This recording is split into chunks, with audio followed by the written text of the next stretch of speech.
곤충을 좋아하는 사람들에게 한국에서 가장 사나운 사슴벌레가 무엇이냐고 물어본다면 많은 사람은 이 종류를 꼽을 것입니다. 톱사슴벌레죠. 살짝만 건드려도 찢어질 듯이 큰 턱을 벌리고 덤비면서 자신의 성격은 하자가 있음을 어필하고 엉덩이를 긁으면 물러서기는커녕 더욱더 맞서는 용맹한 모습을 보입니다.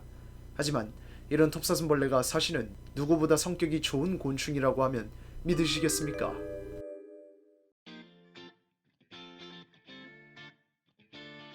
곤충은 저마다 나라에서 정해준 이름, 국명이라는 게 있습니다. 국명을 지정함으로써 이름을 통일하고 헷갈리지 않도록 하죠. 하지만 국명이 없던 시절에는 지역마다 이름이 모두 달랐습니다. 과거 톱사슴벌레의 이름이 어땠는지 한번 볼까요?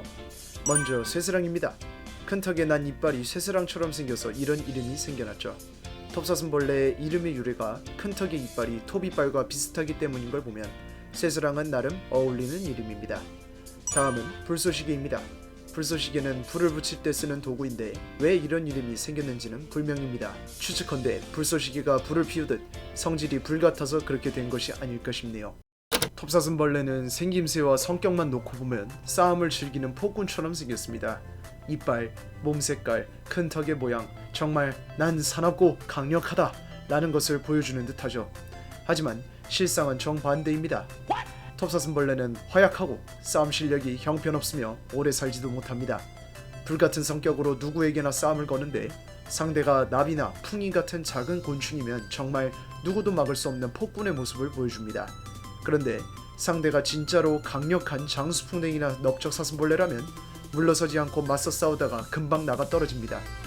톱사슴벌레보다 훨씬 사나운 장수말벌에게도 밀리는 불쌍한 곤충이죠. 다리가 얇고 덩치가 작고 큰 턱도 휘어있어서 강한 힘을 낼 수 없는 신체 구조를 가졌기 때문입니다. 하지만 싸움을 못해도 자연에서 생존하는 것은 전혀 문제가 없습니다. 강해서 살아남는 게 아니라 살아남았기 때문에 강한 것이죠. 톱사슴벌레는 번식력이 매우 뛰어나고 비행시력이 좋기 때문에 전국 곳곳에 퍼질 수 있었습니다. 사슴벌레는 크기에 따라서 같은 종류라 할지라도 큰 턱의 모양이 많이 다릅니다. 이것을 개체변이라고 부르는데 톱사슴벌레는 큰 개체와 작은 개체 간의 큰 턱 모양 차이가 심한 편입니다. 큰 개체와 작은 개체를 비교해보면 이게 진짜 같은 종류인가 의심이 들 정도로 전혀 닮지 않았죠. 작은 개체는 니퍼와 같이 단순하게 생겼습니다. 이빨도 적고 턱도 직선에 가깝게 뻗습니다. 톱사슴벌레 대형의 기준 55mm를 넘어가면 톱사슴벌레 특유의 휘어진 턱이 나타나는데 크면 클수록 더욱더 많이 휘고 이빨도 커집니다.